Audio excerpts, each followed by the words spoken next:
صدف بھی دوسرے لوگوں کی طرح بلال عبداللہ کو آوارہ اور بگڑا ہوا شخص سمجھ رہی تھی، لیکن اب وہ بلال عبداللہ کو اپنا دل دے بیٹھے گی۔ صدف، جو کہ اپنے بھائی زاویار کی وجہ سے کافی زیادہ پریشان ہوتی ہے اور ڈاکٹرز اس کو بتاتے ہیں کہ اس کے پاس 10 سے 15 دن کا ٹائم ہے، تو صدف اب بلال عبداللہ کے پاس آتی ہے تاکہ وہ جلد از جلد انہیں امریکہ بھجوا دے، کیونکہ ڈاکٹرز اس کو یہی مشورہ دیتے ہیں کہ آپ بلال عبداللہ کے پاس جاب کرتی ہیں تو آپ ان کی ہیلپ لے لیں۔ بلال عبداللہ کو صدف ساری سچویشن سے آگاہ کرتی ہے اور بتاتی ہے کہ اس کے بھائی زاویار کے پاس بہت کم ٹائم ہے، اور اب صدف سے بلال عبداللہ پوچھتا ہے کہ کیا اس کے کراس میچ ہو گئے ہیں، تو صدف کہتی ہے ہاں، وہ میرا بھائی ہے اور اس کے کراس مجھ سے میچ ہو ہی جائیں گے، لیکن صدف کا کراس تو میچ ہوتا ہی نہیں۔ تب اس کو ایک ڈونر کی ضرورت ہوتی ہے، تو اب بلال عبداللہ ہی اپنا کراس میچ کروائے گا، تو بلال عبداللہ کا کراس زاویار سے میچ ہو جائے گا۔ تو صدف کو جب بلال عبداللہ بتاتا ہے کہ آپ کا تو کراس میچ نہیں ہو سکا، تو صدف خاصی پریشان ہو جائے گی، کیونکہ وہ اپنے بھائی سے بہت محبت کرتی ہے اور اپنے بھائی کو بچانے کے لیے اس نے اتنا کچھ کیا، اور اگر اب اس کے بھائی کو کچھ ہو گیا تو وہ زندہ نہیں رہے گی۔ بلال عبداللہ صدف کو حوصلہ دیتا ہے اور کہتا ہے کہ تمہیں فکر مند ہونے کی ضرورت نہیں ہے، میں نے ڈونر کا بھی انتظام کر لیا ہے اور آپ نہیں جائیں گی۔ صدف کہتی ہے لیکن میں کیوں نہیں جاؤں گی، تو بلال عبداللہ کہتا ہے کیونکہ میں جا رہا ہوں زاویار کو لے کر، اگر میں گیا تو آپ نہیں جا سکیں گی کیونکہ آپ کو یہ اچھا نہیں لگے گا،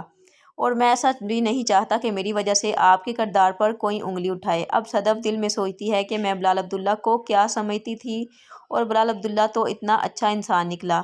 تو اس کو تو میری عزت کی بھی پرواہ ہے۔ اب صدف بلال عبداللہ سے کہتی ہے میں آپ کے احسان کا بدلہ کیسے چکا سکتی ہوں، تو بلال عبداللہ کہتا ہے کہ پیسوں سے انسان تو خریدے جا سکتی ہیں لیکن دعائیں نہیں، بس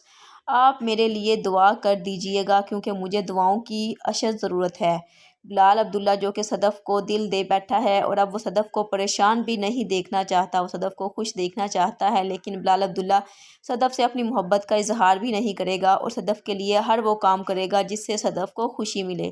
اب صدف جب گھر جائے گی تو وہ اپنی ماں کو بتائے گی کہ میں بلال عبداللہ کی نیت پر ایمان لے آئی ہوں، کیونکہ میں نے بلال عبداللہ جیسا انسان آج تک نہیں دیکھا، میں جیسا بلال عبداللہ کو سمجھتی تھی وہ تو بالکل بھی ویسا نہیں ہے، وہ تو بہت اچھا انسان ہے اور ہم نے ان کے بارے میں جو کچھ بھی سنا تھا وہ سب کچھ غلط تھا۔ اب ہمشہ، جو کہ صدف کے گھر میں آتی ہے صدف سے بات کرنے کے لیے عمار کے حوالے سے، تو صدف کی ماں صدف سے کہتی ہے کہ ہمشہ کو ساری حقیقت سے آگاہ کر دو، اسے زاویار کی بیماری کے متعلق بتا دو کہ ہم کیوں پریشان ہیں۔ جبکہ صدف کے پاس جب ہمشہ آتی ہے تو وہ کہتی ہے کہ صدف، عمار تمہارے لیے پل پل مر رہا ہے، وہ تمہارے بغیر زندہ نہیں رہ سکتا۔ تو صدف غصے میں آ جاتی ہے اور ہمشہ سے کہتی ہے اسے کہو بار بار میرے سامنے یہ ڈرامہ نہ کرے، وہ میری خاطر مر جائے گا، اسے کہے مر کے بھی تو دکھائے۔ صدف کے پاس ہمشہ غصے میں چلی جاتی ہے اور صدف کو غلط ہی سمجھتی ہے، اور اب عمار کو جا کر ساری حقیقت سے آگاہ کرتی ہے۔ جب اس کو تمہاری کوئی پرواہ نہیں ہے تو تم اس کے لیے کیوں اتنا سوچ رہے ہو، اس کے لیے تم خود کو کیوں اتنی زیادہ تکلیف دے رہے ہو،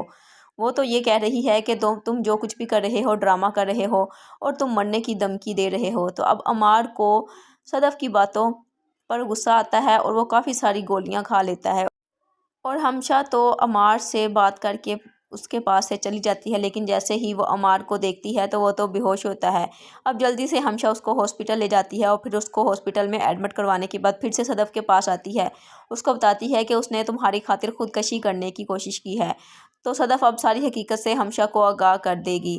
اور بتا دے گی کہ وہ بلال عبداللہ سے محبت نہیں کرتی اور نہ ہی اس کا بلال عبداللہ کے ساتھ کوئی افیئر چل رہا ہے، بلکہ بلال عبداللہ سے وہ اس لیے مل رہی ہے کیونکہ اسے اپنے بھائی کا علاج کروانا ہے، کیونکہ اس کے بھائی کو بلڈ کینسر ہے۔